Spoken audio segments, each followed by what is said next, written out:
Oh, two.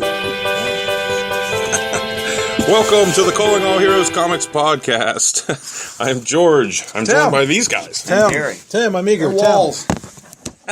Tim Eager, Gary and Wolz. We are on episode 3 of our video podcast, and as such, our good buddy Kramer here made the suggestion that we have a little bit of a show and tell. We were talking last week about how we have a lot of people that send us messages and comments saying, you know, hey, it's great when you guys mention some of these artists. We'd love to check out who you're into.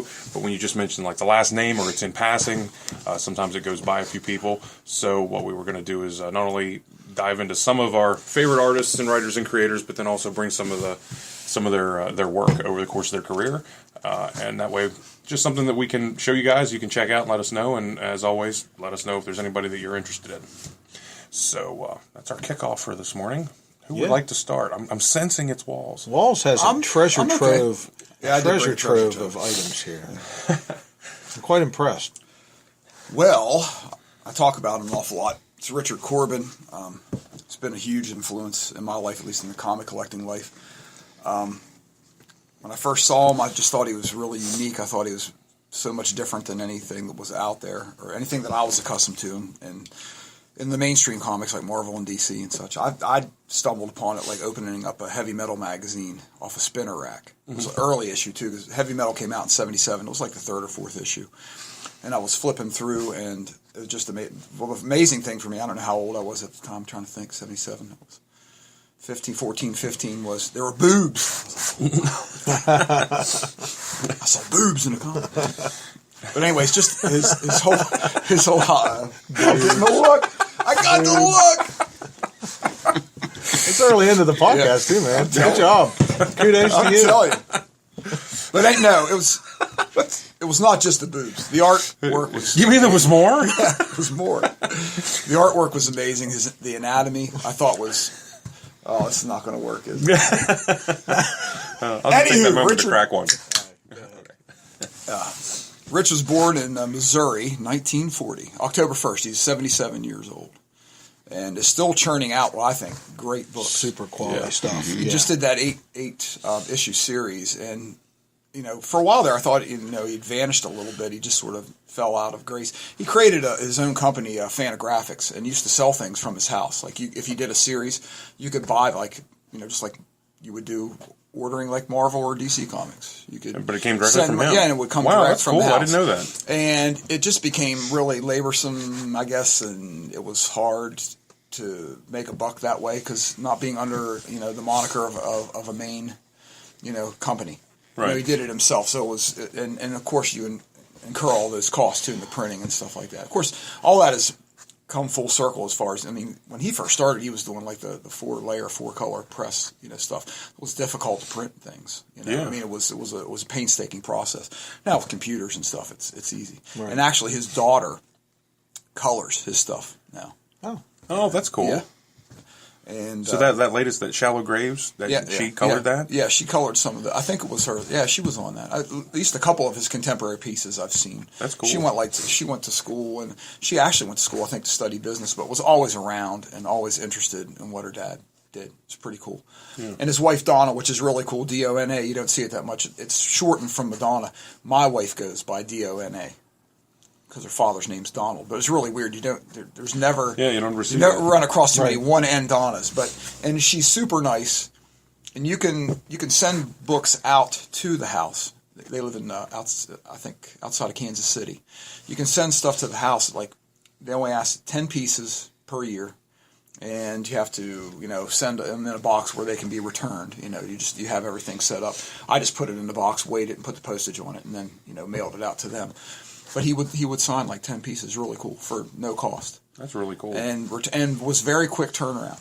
But anyways, I have a collection of stuff. I don't know how well it's going to transpose, but I have a collection of his stuff that goes from, this is his first piece. It's, throw it there. Nobody's going to be able to see it, but I'll explain it. It's a magazine of fantasy and science fiction. It was September of 1967. It was the first cover. And has an asteroid on it. And what he did was he crinkled foil and then pressed it out a little bit and put it on the canvas, then brushed like a lacquer over top of it to make the stone effect on the asteroid. But anyways, this is a moldy oldie. That was the first thing he ever had published in 1967. He had a pretty illustrious underground career. This is a Weirdum Comics. I've never seen that before. Yeah, and he did the cover, but the most interesting thing was, I don't know if anybody's familiar, of course, the Heavy Metal magazine and Heavy Metal movie was Den, the character Den that he created. There's a poster of Den inside this bad boy, and anyway, it's that was the first time Den ever appeared. Wow. A lot of really cool, very colorful underground pieces. In black and white. Yeah, in black. It's a shame. If you could only see these in color, they're really cool. But here was something I thought was neat. He worked with Steve Niles and Rob Zombie. This is pretty cool. You can catch this on eBay. They sell sets of this all the time. It was a really cool. It's a 4-issue? 4-issue I have on that. Bigfoot. Really cool. That looks IDW? Yeah. And that's like that clip of Bigfoot. That This mid stride. It's the famous striding Bigfoot. Was it Patterson Creek? Yeah. Did you ever see the bit where they showed, I think it was Mad TV or something, they're showing it and he's walking by and goes, "Oh, so hold on, Jim, we can see your wristwatch." Ah, damn it. They've parodied that so many times. Yeah. Oh, yeah. I know. But I thought Corbin captured it pretty well. But anyways, that was a really neat series. He started working in mainstream again, which in the early 2000s, which I was totally amazed by. And he worked on one of the Swamp Thing titles. Oh, that's cool. Yeah, and it's really cool. Anyways, one of the books I had sent out, Punisher One Shot, that was great. Anybody, this book you can pick up. I mean, basically a little bit over cover price. It's probably one of the best Punisher stories ever. It's towards the end of his life. Garth Ennis. It's post-apocalyptic, and he just basically goes back and hunts down all the powers that set him off to do his things. He cool. returns, goes back, and takes them down. Cutting them down. A Crow-like revenge flick. But the coolest thing for me ever was, because I love the character so much, is his collaboration with Mike Mignola doing the Hellboy stuff. I was really I was blown away when I heard Rich is going to do like a 3-part story for Hellboy and Mike. And when I got my book signed, I actually talked to Mike about it, and he was like glowing about Rich. He's like, it was the coolest experience he said he's ever had. He said it was almost like a father figure. He's like, he invites me to his house. And Don and I go out to lunch. He said it's so laid back and really cool. He said it was one of the best experiences he ever had working with an artist. Wow. He loved it. And hence, he went on to do more stuff. The Hellboy Mexico, which is really cool, won the Eisner Award. And in 2012, he was inducted into the Eisner Hall of Fame. But Richie was born in 1940, 77 years old, and still pumping out books.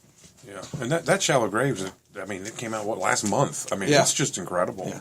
And heavy metal, of course, which he's synonymous with. My favorite stuff that he did, Creepies and Eerie's. And one last story, which this is, I mean, I love this thing. When you bought stuff from, when Creepies and Eerie's and Famous Monsters and Vampirilla were coming out, they had this company called Captain Company. You could order all the, the shenanigans in the back. Masks, videos, things like that. But you could also order back issues. And the warehouse was in Philadelphia. And apparently, they had mint copies on shelves there. I guess when you ordered one, pull one off, and they put it in a manila envelope. And, pray that it doesn't get damaged. Quote unquote mailed flat. Yeah. And they put nothing in, no cardboard or anything. Yeah. They put them in a manila envelope. Oh my gosh. Well, and it's not like eBay now. You get something 2 or 3 days, it comes to you. It's like 3 or 4 weeks. Right. And this time I happened to catch. I was home and I saw the mailman. Our 3 mailboxes at the end of our driveway. I saw him getting stuff out, and I saw this envelope, and I scooted my fat butt down to that mailbox, and I grabbed the thing. But anyways, it came in a manila envelope, and I kept it in a stack of magazines, and I had it for a long period of time. And I thought, you know what, this thing's in really good condition. I'd never done this before. I sent it to CGC. It's one that came to me in the mail, like authentic, like 78 or 1979. Wow. And I sent it down. And it came back a 9.4. Oh, wow. And it's a really cool cover. This is Corbin's first ever work. It's probably going to catch the glare off the thing. Here we go. It's Corbin's first ever work Bring that for up. Eerie. It's the first cover he ever did for Eerie there. Definitely worth seeing. Yeah, Nice. It's really neat. And it came back in 9/4. I was really shocked, but it was one that I actually sent away for, and held in my collection for a long period of time. This was when first CGC didn't do magazines at first; they just did comic books. And when they started announcing they were doing magazines, I said, "I'm sending that thing in because I love it." Now I just want to display it. It sits in a curio in the house. So I'm sure the CGC hasn't seen very many of those. Yeah, so they're probably like, "Whoa, what's what's funny now? I look every now and I get on there. The magazines are starting. People are starting to do it. Yeah. Just look what you've done. Yeah. Yeah, started. Anyways, Rich is very important to me. I just all through my comic collecting, I've always looked for his stuff. I have a lot of it. I don't have all of it, but I have a pretty good portion of it. But he was so different from anyone else. The organic look, the feel, the anatomy, and his characters. I mean, sometimes it's funny because he has a style. Some of the faces are long. They're just it's Corbin, and you can put 50 pieces of artwork up, and I'll look at it, and it doesn't even have to be like a monster or superhero or whatever. I can tell you who Rich Corbin's is just by looking at it. And that's a cool thing. Yeah, the Corbin nose, man. Yeah, the Corbin nose. Yeah, jangly nose. That honker. Yeah, but a lot of his characters have beaks. Yeah, they do. But anyway, he's just meant a lot to me. It's not a bad thing. No, it's neat. He's meant a lot to me as an artist, and it's really cool that he's still producing stuff, and he doesn't do a lot of shows. He just doesn't travel a lot. I think he's 77. But, of course, Stan's out there in his 90s doing things, but he just sort of stays away from that stuff. The last time I think he made an appearance, to my knowledge, is my cousin Mike went to the San Diego Comic-Con in 2012 when he got the Lifetime Achievement Award, the Eisner Award. He was there, but he just doesn't. He just chooses to do his own thing. Yeah. Family guy, been married to the same person since 1965, and what a novel idea. Yeah, he's just, but I'd like to meet him. That'd be awesome. He's inspired. Oh, I know. I think it would be super cool. He's inspired so many people too, because you read things like, oh yeah, Corbin. Mike Mignola, he lit up. He really did. He's like, oh my God, Rich, it was just such a cool thing.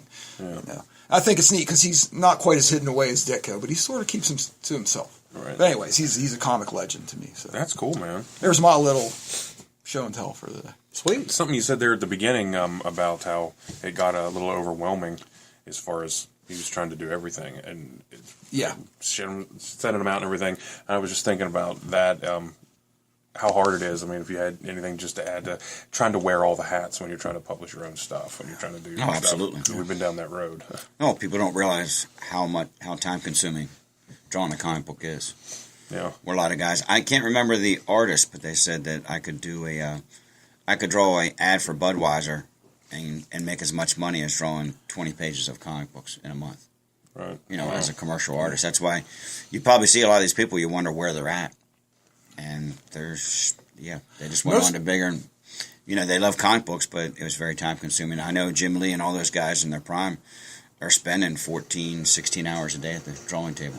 Right. That's all they do is, Most of them start out as commercial. Rich was a commercial artist when he first got out of college. That was the first thing he did, was doing advertising and stuff like that before he ventured. And I think it probably just enters into that idea of needing to tell a story. You have something you want to say, as opposed to just being, here's some more work to do, Right.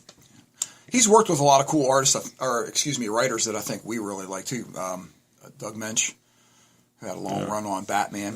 Right. He and Corbin are really good friends. Simon Revelstoke did he does a lot of the horror titles and things like that. But he's worked with he's collaborated, of course, with Mike Mignola. A lot of the big guys in the writing field too. And I don't know, cool stuff. That is cool.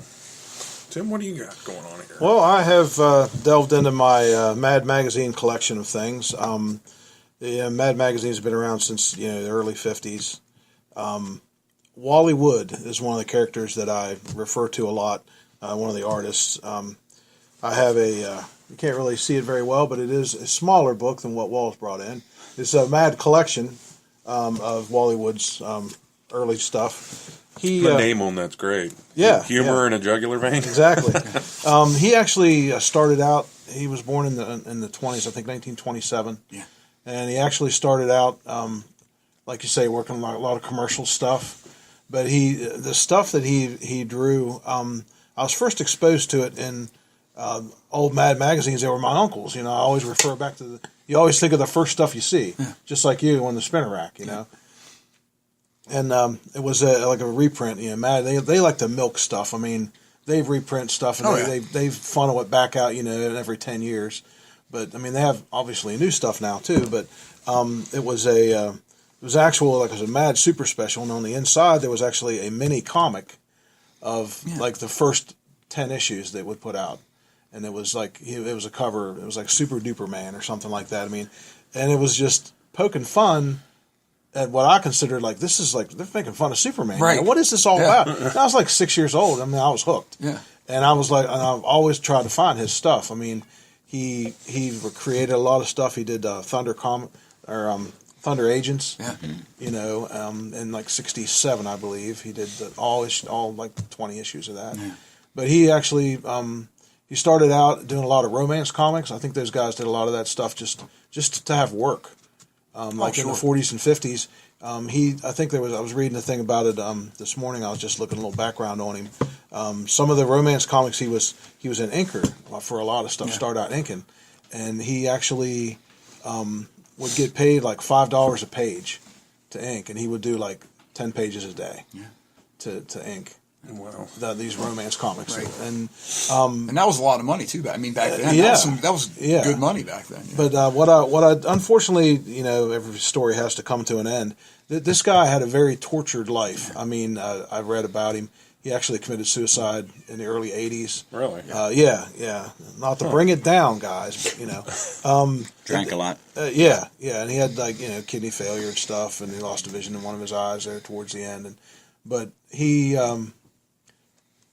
I think Bill Gaines was talking about it. Like, he was the publisher of Mad, and he was saying, you know, of all the artists, he was the most troubled, and unfortunately, he was the most talented, but unfortunately, he was the most troubled. Graham Ingalls was probably second in line too. Ingalls was all those EC guys. First of all, I think were some of the most talented guys in the business. I mean, look at all the early EC stuff before the comics Al code. Feldstein, Wally Wood, Jack Davis. Ingalls, Jack Davis. I mean, those guys in my mind were iconic. Yeah, I mean, but they were. I mean, Ingalls was a known booze hound. Yeah, like he wouldn't show up to meetings. I mean, and then all of a sudden produce 15 pages, 20 days late. Right, you know? right. Yeah. But anyway, it's good to laugh at stuff. I mean, it doesn't always have to be, you know, the gritty hero. You know, I love, you know, you see me laughing and carrying on, and you know, Gary shaking his head at me, but I'm all about having a little bit of fun, and that was I still get mad to this day. I buy Mad magazine every day. It's very you. Yeah. Thank you very much. It is It's very. Thank you very much. Yeah. And it is cartoony and goofy to see, you know, like, you know, Robin's got an 8-ball on his show that up there a little closer. Yeah, sure. Yeah, come on. Wally Wood. Help me out, brother. And of course, he did some not brand act for Marvel. He did. He did some stuff for Warren. Publishing. Oh yeah, the early Warrens. Creepy Neary did. He did. I like it. A lot of the guys from EC moved on. Special effects. Yeah. A lot of those EC guys moved on to the Warren Publishing stuff. Yeah. A lot of those guys. And it's super detailed. I mean, but he has like a trick, and you guys are going to want to read up on this. He had a thing hanging up in the corner of his studio, like where he would work, and he called it the 22 panels that always work. And he actually mimeographed this and copied it and sent this out to all these other artists and said, this has worked for him for all the years. Why don't you guys check this out? And Give it a shot. And you can have all this stuff that's tried and true, but at the end of the day, like George says, you know, it's all about the detail and the production. I mean, these guys were machines. Oh. I mean, he did like stuff for his work for DC encompasses everything else. I mean, his DC stuff isn't the most popular, but like the sheer volume of stuff he did for DC. Well, like you just said, you were about 6 when you realized they're making fun of Superman. Yeah. And I mean, what a cool thing, because I don't know that I would have been, I don't think I was familiar with the concept of sarcasm or satire when I was 6. Yeah. Like, I don't know when that might have been. I'd have to think about it, but to know at 6 years old, this is something that's making fun of something else, as opposed to just outside of political cool. cartoons and things, you know, that were in major newspapers. I think Matt. I mean, the whole, you know, when the horror lines went down and Gaines said we're going to go with magazine humor. style. Yeah, magazine style. Kurtzman. And Kurtzman. and doing the Mad stuff. I think it really was the first mainstream satire, like that came in a full book. And I'm with you about the boobs thing because, man, he can draw a woman. I think he we can all draw, are. He can just draw a woman. He can. I mean, absolutely. Just Wally second Wood. poll. Is anyone against the boobs here? Is there anybody that's Hands up. Oh yeah, Corbin he and can- Wood, man, both curvy He bodies. can just draw a and- woman. I mean, it just, I'm sorry, but, Jack Kirby just could not draw a woman that great, man. I'm no, sorry. He just couldn't. don't. Let's not say things we can't take He back. just couldn't. Okay. But I mean, I love Jack Kirby. He's great. He's super duper. He's our Yeah. hero. But you can't draw a woman like Wood. Wally Wood. Frazetta, Corbin, Yeah. Wood, all Yeah. those guys were excellent with drawing. Frazetta's women are like, Seductive. Yeah, pretty much. love it. Jump Of off course, the you page. think of Wally Wood, and there's, I think, a couple pictures of him, and he's got that squint because he's always smoking. Yeah, And you can imagine sitting there drawing, and just smoke coming up. rolling up in his eyes. Yeah. Well, he did a self-portrait of himself, because he did a lot of science fiction stuff. Yes. A pile of science Oh, fiction yeah. stuff. And he did a self-portrait of himself drawing, and he had like a bubble on his head, like the spaceman bubble, and like a little cigarette like hooked onto the outside of it, and he's like drawing all this stuff. That's just amazing. Yeah. Super detailed. You couldn't have Jeff Darrow without Wally Wood. Yeah. And it's the clean lines. I mean, his work was Yeah. superlative. Yep. Wally Wood's work was spot on. Everything. Nothing sketchy. Yeah. Everything was solid. Even towards the end of his career, I mean, like that Thunder Agent stuff was pretty solid. real. Oh, Dynamo fantastic. at the Dynamo cover where he's like floating in space. Yeah. That's crazy. Love it. Yeah. So that's my guy, Wally Wood. So go look him up, guys. Check him out. Absolutely. Wallace Wood. Good stuff. Yeah. Yeah. That's a double year. Yeah, What about you, Skillet? I'll tell you what. I didn't. I was thinking about it last week, and I just didn't do the homework on this for one reason only. I don't have a collection. I don't keep an actual comic collection. Look around. I own all this until somebody comes and buys it. But I think probably a lot of you already know the story, and those that don't, it's a long and somewhat boring one. So I'll spare you as to why. But I own probably 11 or 12 comic books. So for me personally, I'm a huge fan of Mark Bagley, and who started on PSI Force and then went to New Warriors. And I was probably about 15 whenever I picked up Wizard number 10, and they had like a whole article, an interview with Mark Bagley, and they were talking to him about how he entered this contest. A buddy had said, man, you should enter this Marvel contest, and he got to go and meet all the editors. They had him do like 3 fill-in issues for PSI Force, and then he got the call to come in for New Warriors, and he did the first 25 issues of that. Then he jumped to Amazing Spider-Man, and it just went from there. And I would say in this day and age, he's a superstar artist. I mean, would you guys agree with that? His work on the new Venom is incredible, I think. Yeah. and Very clean, beautiful work. Like Gary was talking about Beasley and how Beasley stuff used to just like knock everybody out of the park, but he didn't progress. But Bagley, I mean, the stuff in that Venom, that is like hands above. It's the great early art. Spider-Man It's really stuff, clean. and even the Warrior stuff. Yes. I mean, Yeah. It's very clean, very good. And some of his stuff, when I was at the Baltimore show, there was a guy there with original art, and I asked about the Bagley stuff. And he had penciled sketches of like the Hulk, and it was like, it kind of had the mist, and somebody even had the Kirby bubbles like in the background. Oh, cool. But that stuff was just so incredibly tight. I mean, it was a penciled sketch on, he probably had 3 or 4 of them. And I mean, they were $600 a piece, and they were on just pencils here, but it looked like somebody printed it or something. I mean, it was just unbelievable. I'm a huge fan of him. I mean, obviously Jack Kirby, Steve Ditko. I kind of feel like I'm probably just naming names most people that are watching this already know, but that's kind of maybe. That's kind of my jam right there. Kevin Bacon. Kevin Bacon.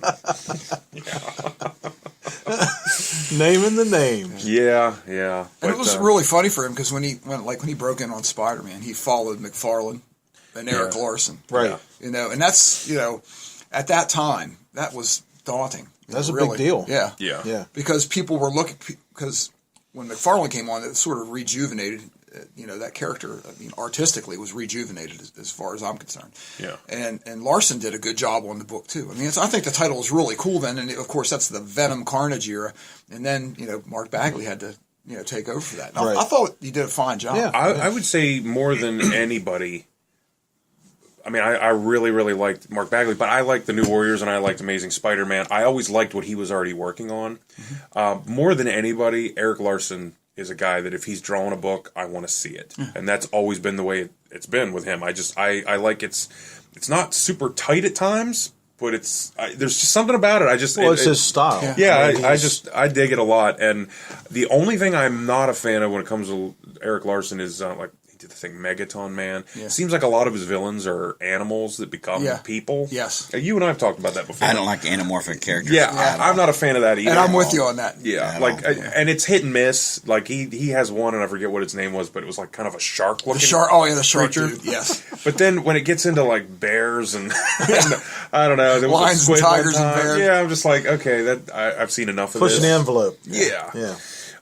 But I always wanted, we touched on this a week or two ago, but I always wanted to see him do a horror book. Because in Savage Dragon, that first miniseries, like when it goes into horror, I think it lends to that style. He did a couple issues of Spawn when they got, I don't know, about 15 or so back. I guess he did. Yeah, he did that. Did it like the story arc that actually carried into the Savage Dragon as well. But he did the artwork on Spawn. And it was really cool. Yeah.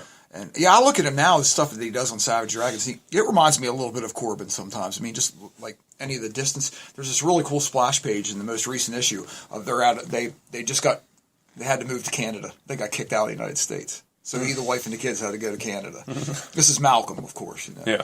And but there's this big scene of like a crowd in a party, and they're all there, and the kids are there, like shooting on the leg, and they're running around, and you can see all these people. It's really cool. But I looked at it, I'm like, it's somewhat Corbin-esque. I was like, he's really evolved. I think Larson has really evolved as an artist. Yeah. And he, like Corbin, carries his own style. I think it's Eric Larson when you look at it. Yeah, you look for sure. And say, it's Larson. I mean, I think for me, it's easily identifiable. Yeah.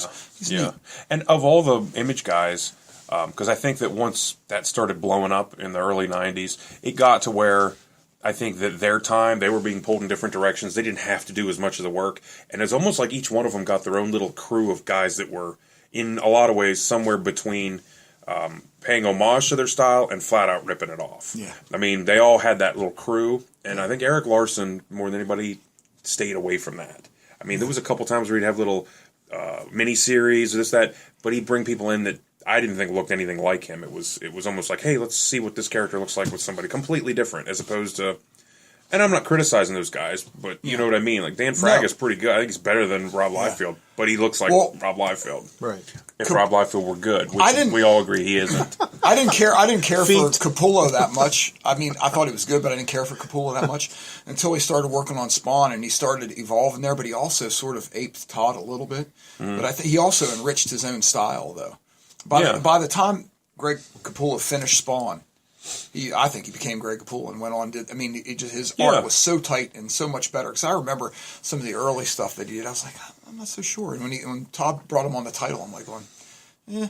And it just got better and better. I would think there's no excuse. There's no excuse to not evolve if you're doing a book every month. Right. You're cranking out 30 pages a month. Nobody wants to see the same thing over and over again. Well, I mean, even if you're not trying to, I think it's going to happen. I mean, you're going to work through things, and I mean, that's where I would be. Gary, do you have any to add to that? No, who made up this dumb thing? Right? These ideas. I didn't get the memo. You created the memo. Yeah, sorry. You brought it up there, pal. Bring it. Way to bring it. Well, I have a question, of course. You got Wally Wood, the great Rich Corbin. And, of course, we talk about Kirby all the time when we're talking about artists. I wonder how they would translate in today's comics. That's a good segue. I was reading some of this old Mad stuff the other day. There are a lot of jokes that people just won't get today. Sure. Like there's so much lingo. Like even if you go back, not even to the 50s, but to the 60s. Yeah. It's like, wow, that stuff. You got to put your mindset back to that time and try to figure out what the heck they're even talking about. I think the 60s have been popularized by in our society now. I mean, just through movie and internet things. But you're right though. Some of that stuff be like, what? Well, the price though of being edgy is that. You can't stay that way. That's the whole definition of being edgy. It's going to change. Yeah. So the edgier you are, the shorter of a shelf life that particular aspect of your work has. I think. Right. But saying how those guys would go over and out today, I think it'd be great. to see what they were. I think that's there my are very personal- few illustrators out today Yeah. that I think are on the level of Wally Wood. Right. I mean, seriously, if Wally Wood, I mean, when he was cranking stuff out. Well, if that he was Daredevil doing stuff he now- did, the early Daredevil stuff, the Stilt Man and all that. I mean, come on. Well, the thing is if he was edgy then, Perfect. I think that if you're saying he basically, let's just say, he's 30 years old right now, I think that he would still have a cunning way of looking at society and lampooning it. As opposed to if Right. you're saying, let's go back to 1960 and grab him and bring him up here, like Right. who's expected to do that, Yeah. Oh, he'd have plenty of material today. Oh, yeah, he's Right. Oh, But he it just might be a little more of a learning curve. Just turn on CNN and it's Yeah, on, those guys would you know? love it. Turn on anything. Yeah, it's Facebook, it's on. Yeah. Oh, yeah. The And of course- satire would be endless. And of course, I wonder, as great a colorist as Rich Corbin is, because he paints a lot, Yeah. with Wally Wood, and I think a lot of these great EC, they didn't rely on what was going to be colored. They did the black and white Yeah. art, and it stood by itself. That makes sense? Yeah. Oh, yeah. Where I'm not going to name any names and stuff, because to be honest, I don't know many of them because I don't care for the artwork. But a lot of these comic books behind me, they rely on computer coloring. Yeah. The artwork, the line work and stuff is nowhere in the ballpark of Wally Wood. Right. Not Not even close. Oh, no. And it was funny because the Creepies and Eries, of course, were all black and white. And then as they evolved, as that magazine evolved, and it's like, in around issue 60, 70 or so, they started introducing, they would put a color story in. One color story each month. And I'll tell you, Corbin got like 90% of them. Well, I think there's always that argument, black and white, because I see it all the time when you go to publish books. Mm-hmm. Should you do this in black and white? Or, people are like, I love black and white. Coloring's always better, in my opinion, if the black and white artwork is solid enough. Oh, yeah. Does that make sense? Yes. I mean, I always think color is better, colored art. But I think, like I said, a lot of the artists are relying on computer coloring, and if you take all the coloring away, pretty flat stuff. I don't think some of them are using the craft of inking and everything. Right. Because I think when Wally Wood and those guys, when they drew any of that George Evans, any of those great EC artists, they weren't thinking about coloring. They might have been, but it's almost like making a song and thinking what the video is going to look like. It's like, what are you talking about? Right. If a the good video point. didn't exist, the song still needs to be. I like you know. that magazine format stuff, though, because it was black and white. Because everything else was Well, color. sure. I mean, that's And why you're used to I liked it. it. And it's necessity, because if you took Wally Wood and brought him to right now, and then you took any person on here and threw him back then, who's to say these guys couldn't? They might have been able to do it. They Yeah. just have the luxury of not having to. Right. And vice versa. And that's what I'm saying. We're playing devil's advocate there. I don't know if today's artist, but like I said, I look at some of the stuff and you're like, wow, it's not solid. It's not hitting me. Right. The way, like I say, you take the color away and it's going to be real thin art. Yeah. Real thin art. These- They're not using their blacks. I had gotten a book I ordered from Amazon, and it was just about coloring your comic book or graphic novel. And it has a foreword in the front by Terry Moore, who did Strangers in Paradise. And his stuff, for the most part, was in black and white, and it's pretty good stuff. Oh, it's tight. Yeah, Yeah, really. I've always enjoyed it. And Taut. gotten the chance to meet him about 3 or 4 times, and he's always been super cool. Well, he was in that. I bought the book because of his foreword in it, and it showed this picture he had drawn, and it was kind of like this little cottage on a cliff, and this big starry night, and then the ocean's there. And he said, "This is after it got colored by the person that wrote this book," and he's like kind of giving him props. Then on the back, it shows you what he drew, and any one of us could have done it in 5 minutes. It was just like, I love Terry Moore, and he's amazing, but I don't know how you can claim credit for any part of this work. This is literally a square, a cube with a roof on it and a line, and the stars, the ocean, the cliff, everything was a color. And I tend to think about that with a lot of this stuff. It's like, man, how far is this going before the colorist should be getting top billing? And the artist is kind of secondary. It's Absolutely. like those guys that just got breakdowns or the roughs, and then somebody else had to go in and... Well, IDW does the artist editions. Yeah. A lot of the, if you see in the big oversize. Yeah, 11 by and 17. they reprint, they find the original pages, and you can see the whiteout, you can see the non-photo, you can see everything on it. You can see the Exactly. Scotch tape on the top Yeah. of it Right. and stuff. And they're also, life size, Yeah. and you can see these guys don't need any coloring. Right. They make artist editions of these particular artists because of how that, great yeah. their original exactly. art Yeah, is. they do it for a reason. Yes. Yeah. Yeah. So, and I don't know if you're going to see an artist edition of some of the guys behind me. Yeah. I don't know. Yeah, you peek behind the curtain and it's not the Yeah. Wizard of Well, Oz. you talking about all those layers of people taking credit for what they worked on and stuff. When I was reading doing my homework, reading a little bit about Wally Wood this morning before we all got here. There was actually, he did the early Daredevil stuff, but Daredevil had guest appeared in Fantastic Four, a couple issues of FF, and it said that he actually inked over Jack Kirby's pencils of his character. He wanted to do Daredevil. So that's all he worked on in the book was just the Daredevil part. Right. And Kirby did all the rest. Kirby did, the original sketches and stuff, and pencils and layouts, but he inked. And that's just really neat. I mean, I just little Easter eggs like that. You find that stuff and read about it. But that goes clear back to the classic painters, the Renaissance guys, all of them, where they'll do the main characters and have someone else do the background. Right. I think that's been documented. Will you take a look? I'm just noticing that that copy of Outcast behind you, behind you, Wolz. Outcast there. Those I happened to see that online before those tombstones were in it. That's all colorist. The paper girls beside it. That's all the colorist. Right. There isn't a line on that. And I mean, if you look at that, how great is that cover when you remove the logo and the and there again, I don't have a problem with the finished product. I don't care what it looks like. But I'm saying, as artist goes, if you really want to be a purist. Sure. That's what we're talking about, because the end result of this, I don't care what it looks like. Right. Once it's colored, I don't care who did what. If it's cool, it's cool. Right. Well, and I think it almost makes us sound a little snobbish at times. It's kind of like, for me, it's like music. It's like, okay, that's a drum machine. They're looping the vocal. That's auto correct. Oh, sure. It's like this. This isn't Led Zeppelin. You couldn't do what they did if you swap places. And of course, I was going to mention about music. Whether the Beatles would come out today, what kind of phenomenon they'd be. Yeah. I was having that conversation not too long ago. It might have been with you. might have been, because I think I told you something that you didn't really believe, but go ahead. Well, I'm looking forward to hearing that. So am I. I hear a lot of things I don't believe. But Believe it came out of came out of my mouth. You understand the words that are coming out of my mouth? It oozed out.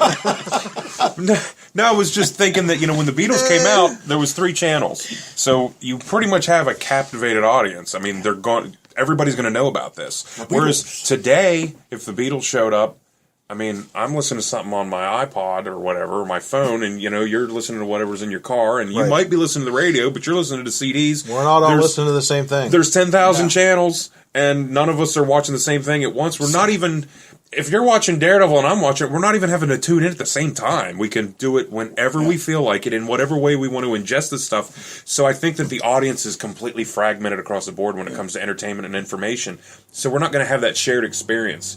I was watching this documentary about how TV grew in the late 70s and early 80s, and they said that something like 140 million Americans watched the last episode of MASH. I was one of them. Yeah. That's never going to happen again on anything. If the world was coming to an end, if aliens showed up, there isn't 140 million Americans watching the news, because one of the channels is going to say that they're not really here, and another channel is going to say, "Oh, they've been here the whole time." Only less than half that many people voted for the last president. Yeah, exactly. And what's crazy is more than that many people voted for the last American Idol. So we're everywhere. We're all over the page. Do you think with the Beatles, it was just a timing thing? With that, where they came at just the right time, in '64? When TV was starting to... I think that would probably have a lot to do with it. Because you hear it all the time. Mainstream exposure. Well, from One Direction, all the new teen idol bands, you hear it all the time. It was like Beatlemania. Watch any documentary on any of these boy teen bands, and it was also just like it was. It's also the first time that ever happened on a global level. So I think that's what they have to refer it to. They have to refer back to that. It's like, oh man, we do it all the time. Jack Kirby's kind of the standard. Stan Lee's the standard. And if you really want to give somebody a compliment in one way or the other, it's going to come back around to Lee and Kirby. Kirby-esque is actually a word. Beatle-esque. Yeah, but it's funny because no one draws like Kirby. Yeah. Right. And that's one of the things that I'm trying to say. There is nobody out there. Corbin, Wally Wood, there's no one out there. Bagley, obviously, is a current guy. Right. Still working monthly.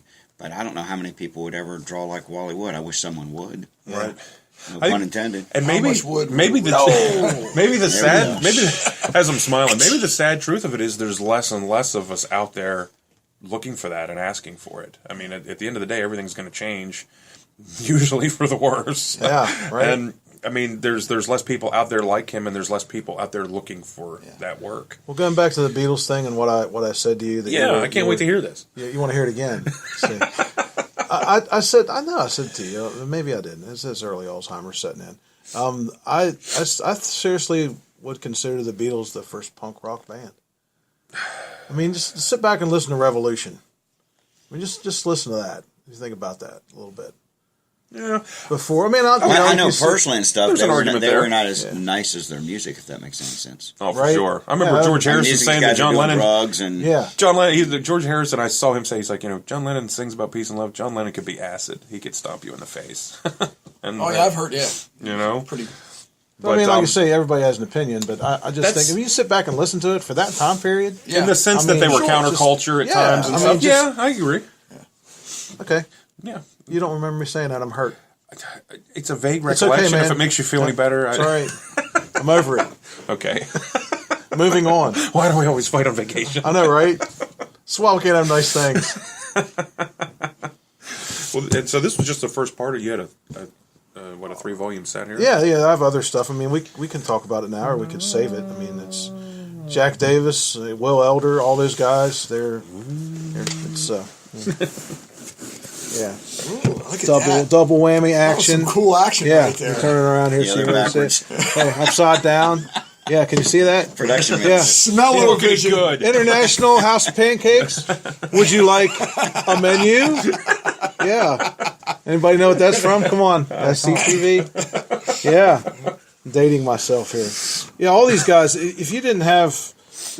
Are you really pulling out Wally Wood, Jack Davis, Will Elder, and then saying you're dating yourself when you're talking about the IHOP? Dating myself when I'm not even going to go there. I'm not even going to tell you what it's from. Look at you right now. I can't even tell what it's from. She wouldn't appreciate it. SCTV.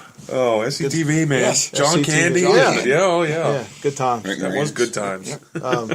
But these guys, like go back to Wally Wood. He worked on every Harold Ramis. EC. Listen to him, Harold Ramis, Harold Ramis. John Candy. Joe Flaherty. All right, Tim. This is starting to go into We got to reel it in. movie podcast. Yeah, So we got to here, talk about Thor yet. But anyway, Wally Wood worked on every EC title, like Aces High, Tales from the Crypt, all those. He had something to do with every title. Yeah. Sci-fi. All the Yeah, sci-fi everything. Panic, Yep. which was actually making fun of Mad, which was their flagship title at the time. Panic was like a 12-issue series that made fun of Mad. Yeah. Excuse me. So. Well, it's crazy. I realize that a lot of things that are popular, how short lived EC Comics were. Right. I mean, you're only talking like 3, 4, 5 years at the Yeah. most. Yes. At the most. Well, that's because of Wordham coming in with the Seduction of the Innocent. About 53, Sure. 54. But the volume, and again, not to bring it back, like the Beatles, 8 years. I mean, the sheer volume of quality overshadowed how long it was actually And I don't know if existence. that, and I've said that to this day, when you got Janice, Jimmy, and Jim, those three people that were all gone within a year of each other, what would they be doing? Like Eric Clapton still puts out decent music, but he's no longer, they don't say Clapton is God. They don't, he's not on the cutting edge anymore, as you were talking about. Do you think, though, that too can have at least a little bit to do with the fragmentation of the audience? There's, you know what I mean? Yeah. I mean, there's more choices, which means Yes. everybody's somewhere else. We were talking about that about Paul McCartney. It's like, his stuff isn't as legendary as it, was in the earlier days, but at the same time, I don't know that I've given it as much attention as the earlier stuff. My son... Yeah, tell me whose last 5 albums and tell me 4 songs are on 5 albums. Right. But if you ask that question, how many people actually listen to those 5 albums? Like, it's easy for me to say, well, I don't know them. That means they're not good. But I also didn't give them, the attention that it wasn't playing in my childhood. It wasn't playing on the radio because I was surrounded and exposed to it. My son's been getting into Paul McCartney, and I mean, some of that stuff's just killer. Like, and it's the newest stuff. His last 3, 4, 5 albums. Mm-hmm. There's stuff on there that is just, I mean, I set it right up alongside of anything he ever did. Not all of it. I mean, there's filler, but some of it's really, really solid stuff. And so I would argue that maybe, again, just the fragmentation, it's easy to miss stuff and then just assume it's not as good because I didn't hear it whenever we now live in a society where it's not thrown in my face as much as it would have been when there were fewer choices. Right. If that makes sense. If you take the 4 solo artists from the Beatles, and they have more hits than just about any group out there. Just their solo stuff after the Beatles. Yeah, yeah. I mean, all of them could have. I mean, Paul could have 3 discs of just greatest hits of just the Wings and his solo stuff. Sure. You know, Lennon. You know, all these guys, 15, 20 songs that you would know every song. Who's your favorite Beatle? If you have to pick one. Paul McCartney. By far.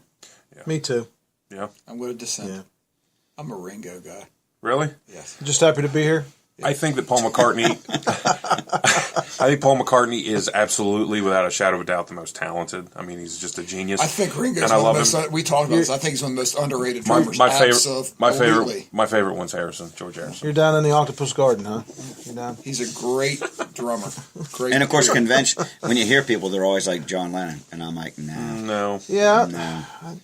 I think his stuff with the Beatles is phenomenon. His solo stuff, and a lot of people that are friends of mine, if anybody's watching this, will not be happy when I say that, because they think Lennon is by far the best, and I just no, I don't like all of his stuff. It got a little rough around the edges. Where Paul's always, as you said about the silly love and then songs, you got to deal with Yoko. Yeah, I have no idea. Yeah. I'm trying to cut That would back. spoil a solo album real quick. I'm trying to cut back. I got a little Yoko out of my diet. I'll be your baby. Stop it. Just Get had her a off. Laura Get soap. her off. I'm good. Check number 8. Yeah, you Check must number 8. be crazy about a woman Yeah. if you let her do half an album. Yeah. And you're one of the greatest songwriters, singers of all time. I think they even put Rolling Stone put Lennon above McCartney as singers. And obviously that early stuff is, rock and roll is really good. Yeah. But how can somebody that great have half an album that has Yoko singing? I guess being that great is what allowed that to happen. Exactly. Yeah. Yeah. Yeah, you go there? You try to peddle that stuff somewhere else, it's like, Yoko, oh no. Yeah. Jesus. I don't even know what to say at this point. Can't help it. All right, on to Thor. Let's talk about that. Did you get to see Thor yet, Gary? Really? No. What kind of question is that? Yeah. I mean, I That's not even knew a the question. Hulk was in it. I thought maybe that was going to make it a. I'm absentee for this whole Because he's all about that computer-generated Hulk. He's just phoning The it claw in. is going to come down He's from not the even ceiling. here. The claw. Ah, the Mystic Portal awaits. Soundy look. Big. Big. Still like a computer. Looked like a video game, but it was cool. Though they're taking it because it was like an alien planet and all that. It was fairly spoiler free here. There's so much of the world that looked like a cartoon that it kind of blends. It did. It reminded me of when Peter Jackson did that King Kong movie. It's like they did a great job because it's a giant ape. Yeah. So what they did was they made everything look computer generated. Like if you watch that movie, it all looks like it doesn't exist. So it's smoother. Yeah, the arena, the arena and that whole, pump up sort of like a wrestling match kind of thing. Yeah. That whole pump up.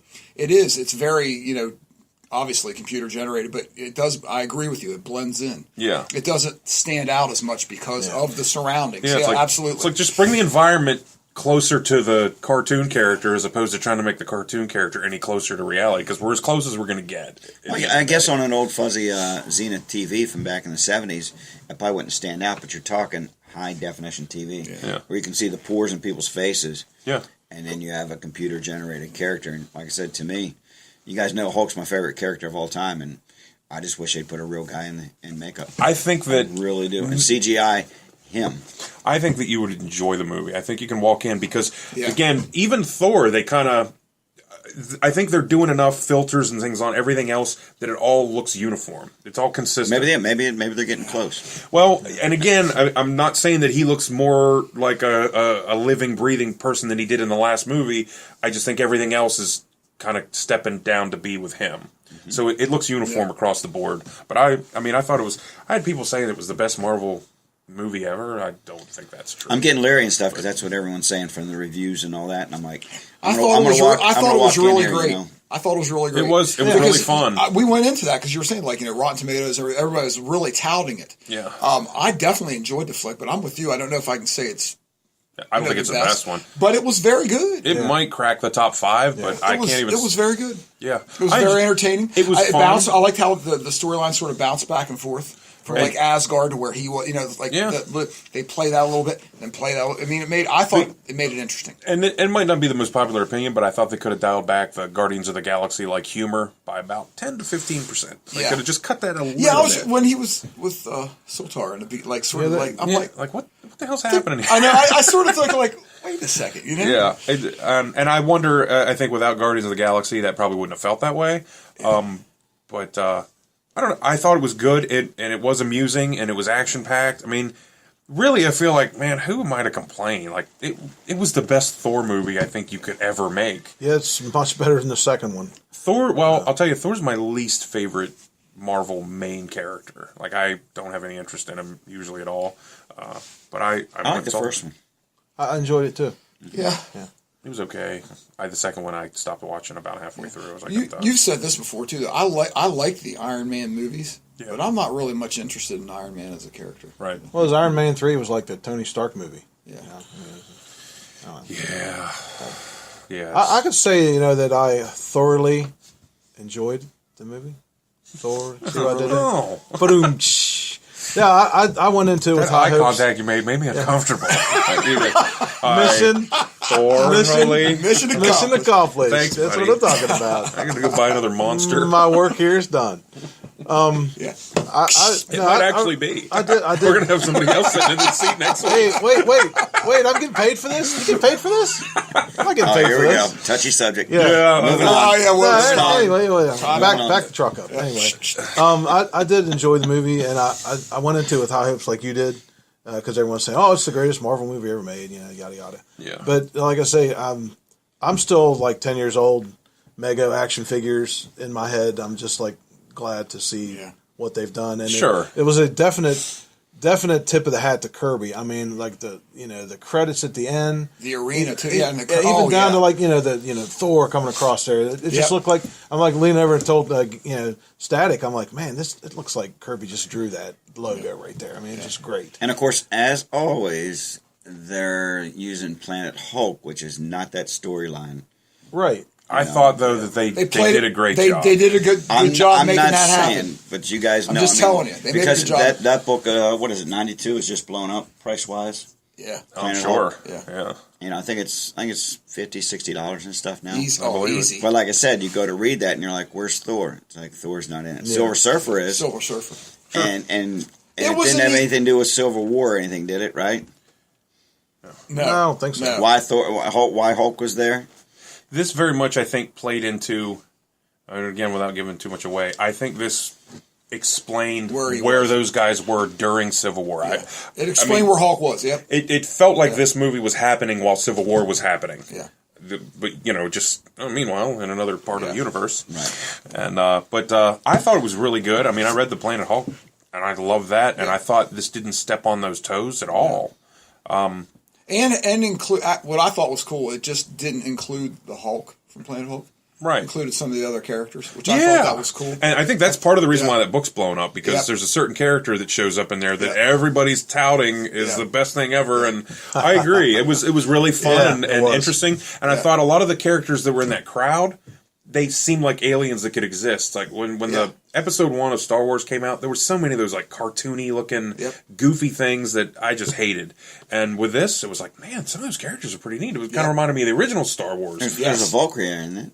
Yeah. One of her first appearances blown up price wise. I'll have to look it up. 126 Hulk.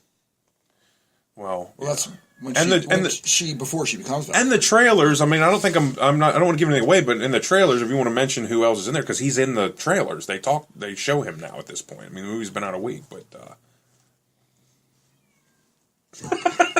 who's in the trailer? Crickets. No, who's in this? Gary doesn't know. I'm trying to think. Yeah, our Rocky friend, not the Thing. Am I losing something? Did I just have a brain fart here? I don't remember his name, but sorry. Karg. Oh yeah, okay. Yeah. You said in the trailer. I'm like, wait a second. No, it wasn't. I wasn't giving anything away because he's been appearing in the trailer. Like people know that he's in the movie. Right. I wasn't giving it. One of the original Stone Men. Yeah, that were in, of course, that were in Planet Hulk, but was also in Journey to Mystery. And I think that's why the part I'm of the sorry, reason. I was like, that's part of the reason. That's part of the reason why what the book's Rocky blowing guy up, was in because the so many people Sylvester are like, Stallone was in the trailer. What? Oh my God! I missed it. How the frick did I miss that? No, Was he ever that's- named in the books Out of control. before Planet Hulk? that was his first appearance. Was Planet Hulk?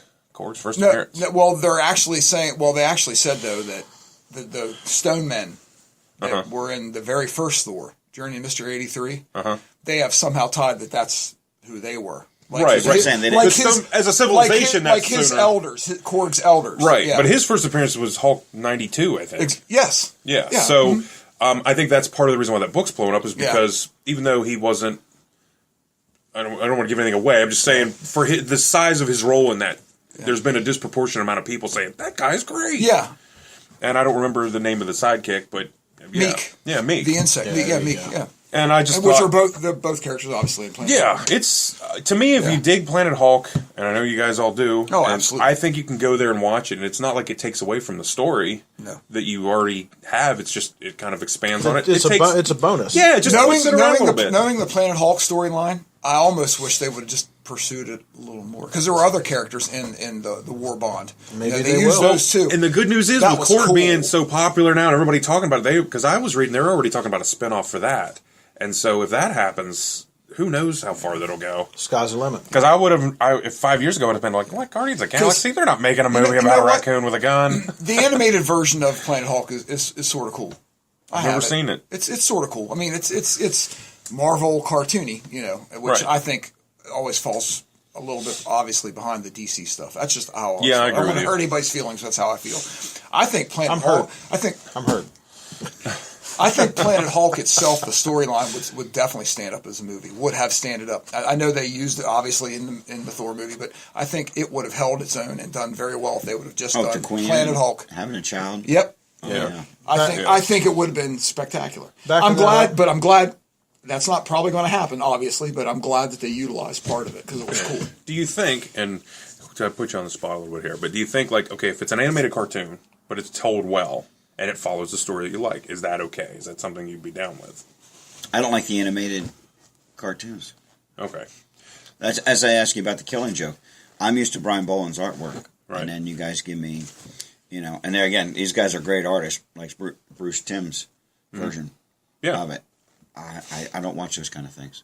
Okay. I have So no interest in a cartoony version of something that's that serious. But like if you if you have the Hulk where it's not quite realistic, but the rest of the surroundings and the other characters are brought to that same level to where it's consistent. I mean, does that in any way help it, you think? No, not for me. Really? No, I have no interest in watching it at all. Because there again, I'm looking at this great artwork that was in Planet Hulk, from the covers to the inside, and it's phenomenal. Well, I mean, in terms of the and film, you're not dumbing it down. Like I said, I'm really not here to be brutal on cartoonists or that make cartoons per se. Right. The animators. It's just something I don't. It's just not your deal. I feel like it's made for an 8-year-old kid.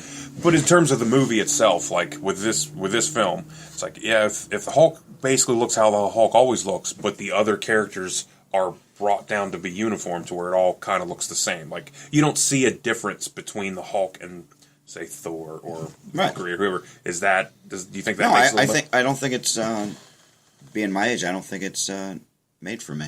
Does that make sense? Yeah. No, I think as you were talking about, with Matt the first time you seen it.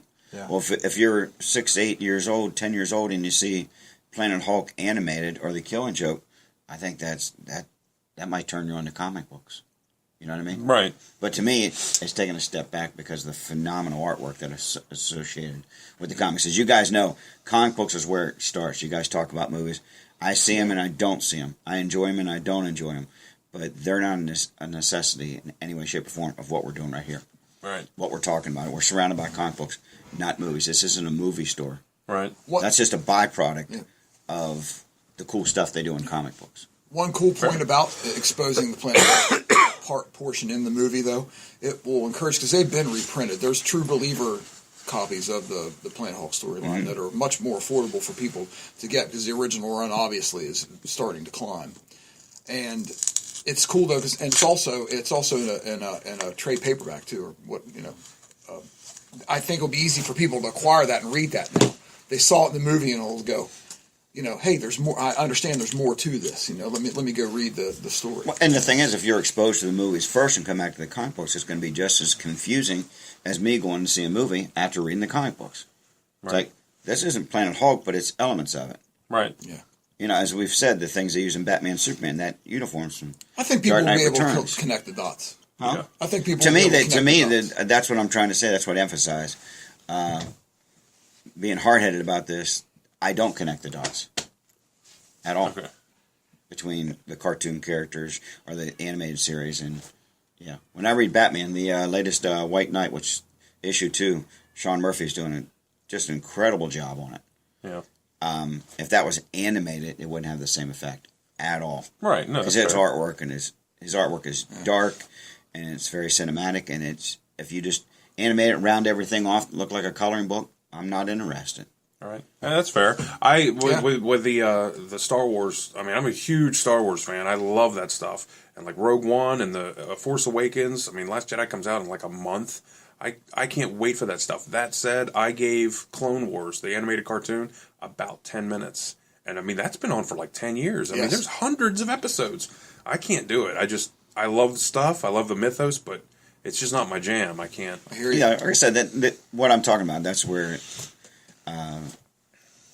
myself and you guys just disagree. I just have no interest whatsoever in watching the animated Batman, Hulk, Planet Hulk, Thor, Iron Man. It doesn't make a difference what it is. I'm not interested. No, what about the movie though? Are you down at all with the new? Yeah, but movie? like I said, I'm going into it seeing it as something totally separate. Sure. That it has nothing. And it presents itself that way. Yeah, I don't think that it's something where it's presents itself. supplemental. Like I don't look at it like, hey, this expands on the Planet Hulk story. It's its own entity. Yeah, it presents itself that way. But it's a different. I think you'll be okay with that. To me, it's almost as I've said this, the Ultimates that Marvel did. It's just those series were great, where they could reimagine Spider-Man or X-Men, or any of these characters, and the Ultimates was really. I mean, Thor was in that. I understand. I'm not reading the Thor, right?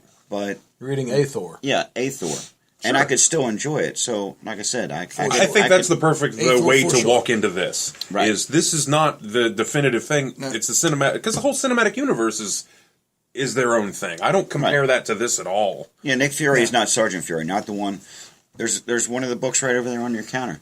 That's Sergeant Fury in that pile of war books. Yeah. And if you came over here and said, look, this is Nick Fury, Sergeant Fury, and they're like, that's not the one that's in the movie. Yeah. right. So I have one to. One of the movie was busy with snakes on a plane. Yeah. You know? But there again, Samuel L. Jackson as Nick Fury is spot on. It's incredible. Yeah. It's just not the way the comic books. Say what again? Yeah, that's about it. So, yeah, we should have shotguns for this kind of deal, I guess. Well, moving on, did you guys read anything new, interesting, exciting, or fun this week from the new releases? Gary, I know you ended up, that's my fault, a week behind on the Old Man Logan, but that book's just can't wait to read it. Yeah, it's rolling. It's good stuff. Let's see what direction it goes in now. Right. Yeah. Because I see Deodato in the new storyline is wrapped up. So yeah, I know, but he's continuing, so yeah. I'm going to see where it goes. Thumbs up. Sticking around. Love his artwork. Yeah, I've got him ordered. I'll tell you the one I really love because I love the artist, and you showed it to me. Was the Deadpool. The Deadpool versus Spider-Man, because my old pal Chris Bacallo did the artwork. And it's super cool. And there's some crazy characters in there. Hell Cow. Do you remember that? Bruner did. Howard the Duck. With Satan's udders. Frank Bruner did, in the early Howard the Duck stories, Frank Bruner did a side story in the back of a Giant-Sized Man thing. That was about, the character was Hell Cow, which is basically a Gene Colan-esque vampire cow. Hell Cow. It shows up, though, in this Deadpool versus Spider-Man. I'm like, get out of town. Wow. Yeah. So put that in your pipe and smoke it. Hell Cow. Hell Cow. Hell Cow. I got a question. Hell Cow. Hashtag Hell Cow. I got a question. And the new, and I don't know where the new White But the Knight. artist killer in that book. Sorry. That's okay. Yeah. In the new White Knight, I've read issue 2 where, was it Jack Napier comes, he's the Joker, and he doesn't have makeup on. And he's now claiming and stuff that all he did was put on a little mascara, and he only claims he only did this, and that Gotham City made these super criminals. I mean, it's a very interesting storyline that's going on. And he comes home to Harlequin, and it's the newer one. And I'm not, no spoiler alert, but there's two of them, two Harleys in this book. The original, with the old outfit, with the full mask and everything. Little dangly jester thing. Yeah. And gets into it with the newer one, and at their apartment. And like I said, I don't want to spoil anything And he for ripped her anybody. clothes off. But is there two Gets back to the boob Harlequins? theory. No. I don't know. I'll tell you, I read the first The one boob on. theory, I read the first one digitally, and I haven't gotten to read the second one. And here's just a public service message: go to your local comic book store and please order the books that you want ahead of time. Because what happens is no one asked for Batman White Knight. I think maybe 1 or 2 people did. And other than that, I had 12 people come in and say, where's Batman White Knight? Because it was Batman, I ordered like 5. They were gone like within minutes. I didn't even get a chance to actually physically hold it and read it. And they're gone. And it guarantees you'll get the book if I know you want it ahead of time. And that goes for local comic stores all over the country. Let them know ahead of time what you want so that we order it and order enough so that everybody can have one. I have probably 4 or 5 people right now waiting for number 2, and I was able to catch up with number 3. But it sold so quick I didn't even get to I'm look glad at it. I got a first. copy. Yeah, I'm one of those. Number I'm two one of is- those guys. Yeah. There's This something- public service announcement was brought to you by. Yeah, Oh, our buddy yeah, Tim he's Thank you, Gaines. thank you very still much. waiting. I'm gonna get it. He hasn't gotten his Eventually. copy yet. But Wow. again, sometimes there's just a benefit to naming the damn store. Okay, when the store's named after you, you got to make sure the man gets the books, even if he doesn't ask for Yeah, them. thanks a ahead lot. of time. Thanks a lot. Tim's Cal Ripken streak has gotten him quite a bit, but unfortunately, it didn't catch him one of those Yeah, books. I'm not the namesake. All right. I got 5 copies of number 1, and 2 of them were something that somebody ordered, and I thought, well, hopefully these move, because in the middle of this whole Batman Dark Knight's metal thing, I thought, who's going to bother with this when they're committing to this Batman metal deal? Now you know. Yeah, everybody. My glamps at it because I saw some. It's the art. Yeah. Oh, Sean Murphy's art. Oh, the yeah. art, hit me. I'm like, wow, that's cool. It's I mean, one. that's It's, what yeah, art's- it's one of those comics that's rare. You turn the page and you're like, wow, Yep. and that doesn't happen very often. Yeah. Turn the page and then you wash your hands. Turn the page. Rocco. Wash your hands. Yeah. Rocco. Sweet. Yep. Lot of I had comics. 3 jokes there, not that one, not that one, and not that one. So just keep going. I'm like, nope. Thank you. Nope. Thank you very much. Oh wait, nope. Big old pile of notes. Yeah, I missed a boat on that. I actually missed a boat on that comic. Yeah, write it down. What? You're the White Knight action. Yeah. I need to have it. And there It's my again, life. I usually don't read Batman, but I've always enjoyed every Batman. But I just, the whole metal thing, I was like, nah, you guys heard my critique on that. I read the first issue and I'm like, I don't know what this is. This doesn't make any sense. Oh. And there again, it's We another missed the original It's, one it's with Court of another one of Owls, those too. major crossovers that I'm just It's not great, but we interested in. missed that too. I'll tell you though what Oh, they're yeah. doing that I think's cool with the can't buy 'em metal all. that they didn't do with what Marvel did. It's like they're trying to fix that mistake, and that is that with the metal they're on number 3. So there's metal 1, 2, and 3. I think there's maybe 1 or 2 more, but then every other 5 one, issues. I think. yeah. Then there's only every other one is a one shot. It's a beginning to end story. Yeah. I mean, you can pick up The Merciless or Murder Machine or Lost and not have to pick the other ones up, and it just supplements. Oh, cool. So that's kind of neat. You're not tied into this idea of where's the next piece of this Yeah. puzzle. And it doesn't hurt that they give you free buttons. Everybody's like, do I get a button if I buy the comic? Sure. Why not? Why not? Have a button. Take the buttons. Well, I think with the you're talking about the You Court of button me, Owls. Ren. Yeah. I think Yeah. every once in a while an artist or a writer comes by and it's their first significant. we're not- They've done stuff as you were talking about before. Yeah. They've done stuff We die. previous, Yeah. but I don't know. I just looked up and saw it. Actually, wasn't physically there. So, but anyway, we can still keep talking. yeah. But I think a lot of times an artist or a writer will do something for a couple years and then boom, they hit stride on something. Right. Well, like Right. Scott Snyder and stuff, we're going back and getting on the Court of Owls, and that is spectacular. Yeah, I missed out on all that. I mean, I know what it's about, but I didn't buy it. Right. And you're catching up. But you would have to be Right. a Batman reader to have caught all this. Right. In the New 52s, you're like, whatever, another, tactic to get me to buy something, Right. you know. Starting over. Yeah. But, a lot of that stuff. It's like, what was wrong with the old stuff? It's like, here's the new crest. You know, it's like, what's what happened to the original crest? What happened to the old what crest? have I been doing to my teeth all these years before this new crest came out? Am I going to have new improved teeth? It's Action Log, Commodore Log. This week's the 25th episode of the Calling All Heroes Comics podcast. I think we'll just title it The Crest Theorem. So we'll go from there.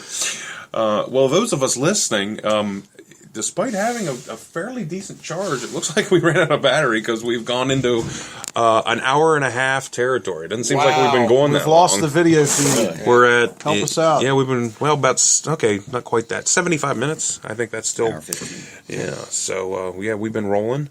Rolling. Are you guys rolling? Yeah. Maybe we want to leave that in there. Yeah. How's it going? So, I'm right in your ear. Looking like, if anybody has anything to add before we wrap up here this week. Good. 25th episode. That's 25th episode. That's pretty damn cool. Send your questions. Yes. Yeah. Comments. Yes, please. And give us some homework. Well, we won't do it, but send it anyway.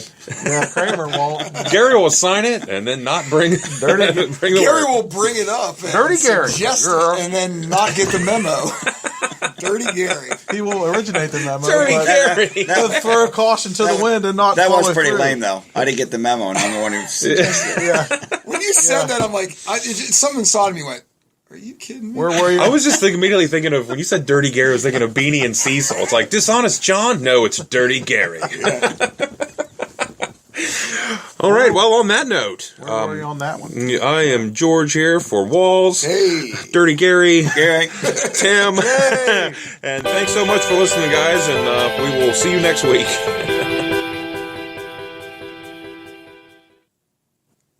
Yeah.